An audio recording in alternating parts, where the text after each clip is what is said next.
welcome back to the channel. Today we are going over the top 5 best haunted houses in America so that you guys, not me, you guys can add these to your list to visit over the coming Halloween years.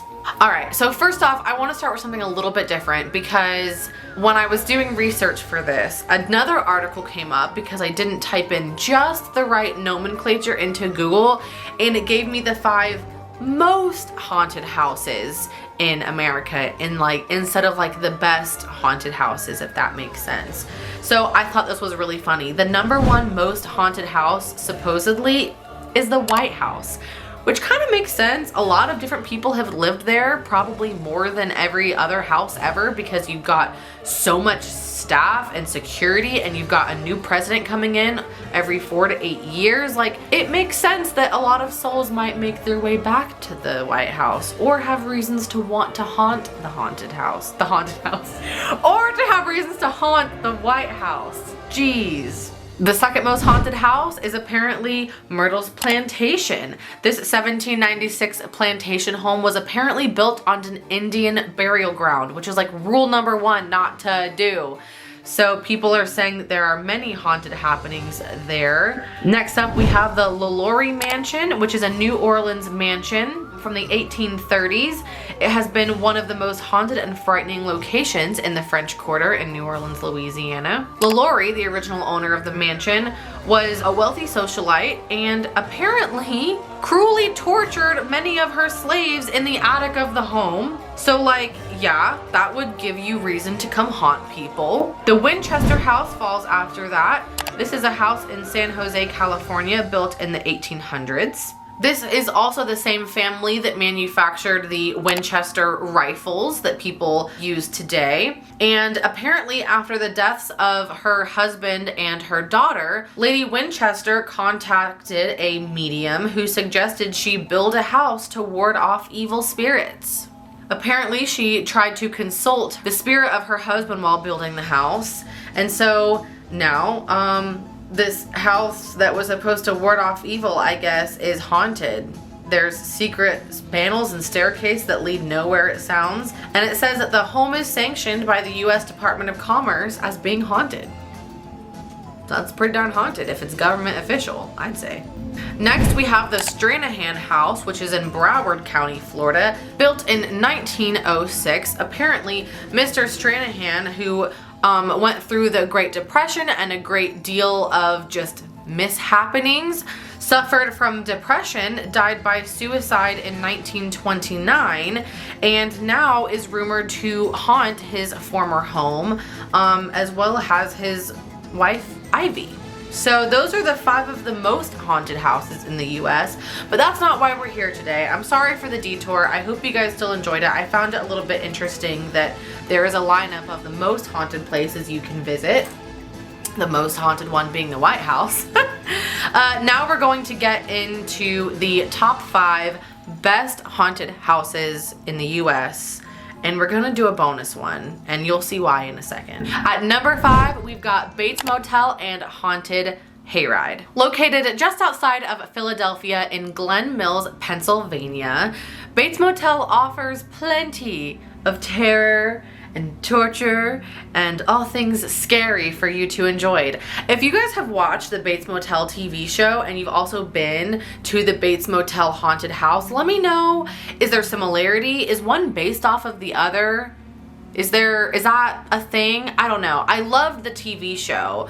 Specifically the finale episode was an absolute just mind cuck, you know what I'm saying? And if this haunted house is anything like the show, we're scared. We're scared. It's not, you don't even need the witches and the goblins and the creepies and the zombies because if you know, you know. They also have a haunted hayride, which is a 25-minute hayride through the forest where they've got giant Hollywood-style props. They've got professional tech and lighting, and it sounds like a really good time.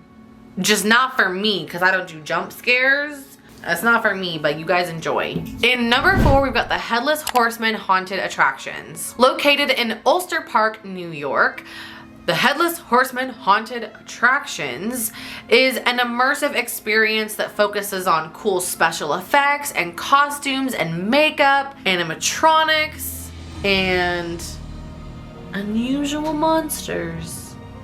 Number 3, located in Fort Worth, Texas, we have Cutting Edge Haunted House. This is located in apparently a historic area of Fort Worth, Texas, known as Hell's Haunted Acre.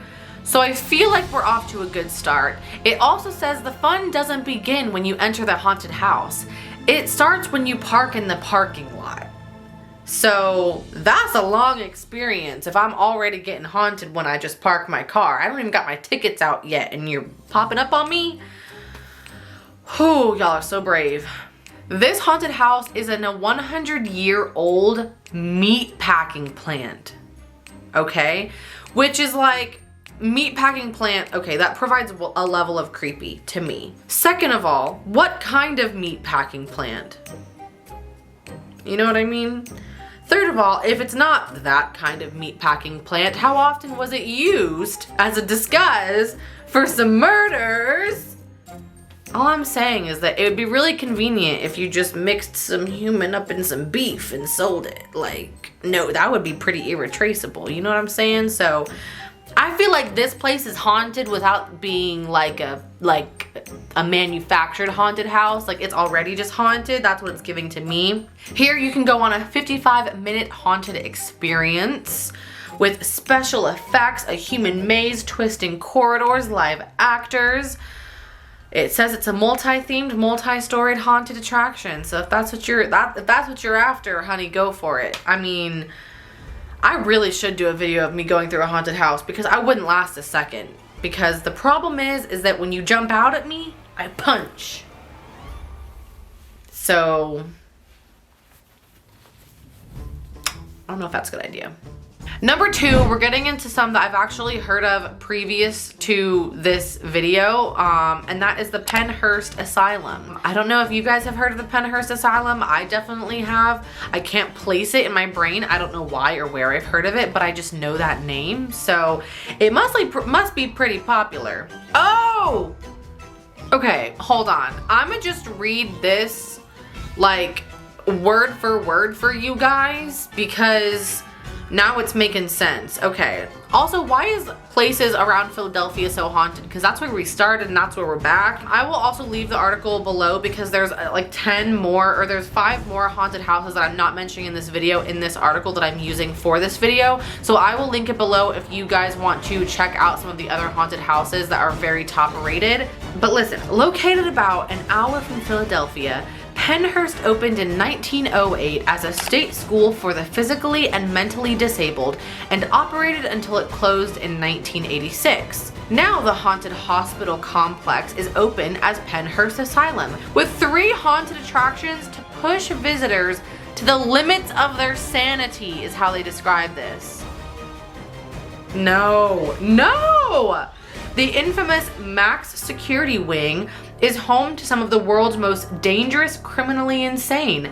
The morgue performs services from draining blood to incinerating bodies, and the tunnels take you to a hidden underground facility where patients are guinea pigs for inhumane experiments. That sounds creepy.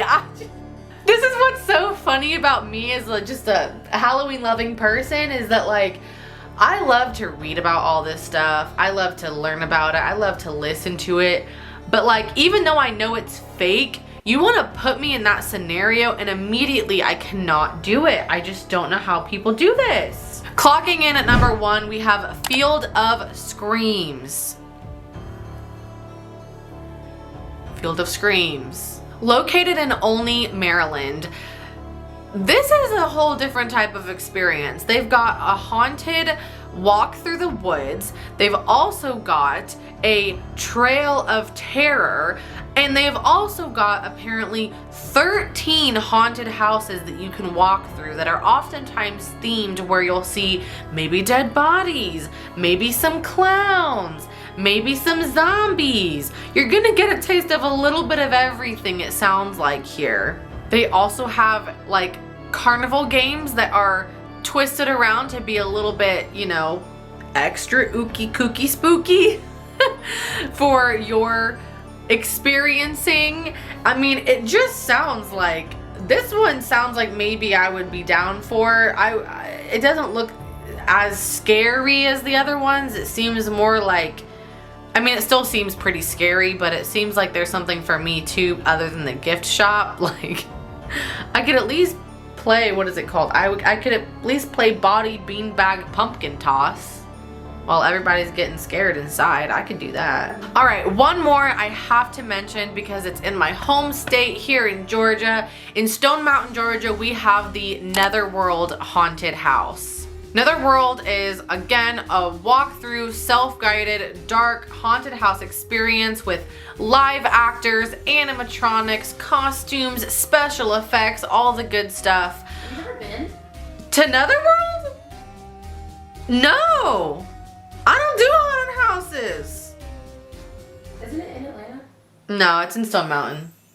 Oh, well, isn't it? Yeah, okay. I guess because I used to live close to Stone Mountain, it doesn't feel like Atlanta, yeah. But I get that because, yeah, my parents live 45 minutes, well, 40 minutes north of Atlanta and still say they're from Atlanta. It's just, yeah. I get you on Google. Yeah. But I've had so many friends that go to Netherworld every year. They love it. My boyfriend and his family go every year. They love it. I know that there are people in the parking lot that like chase you with like these things that scrape against the concrete and like cause sparks.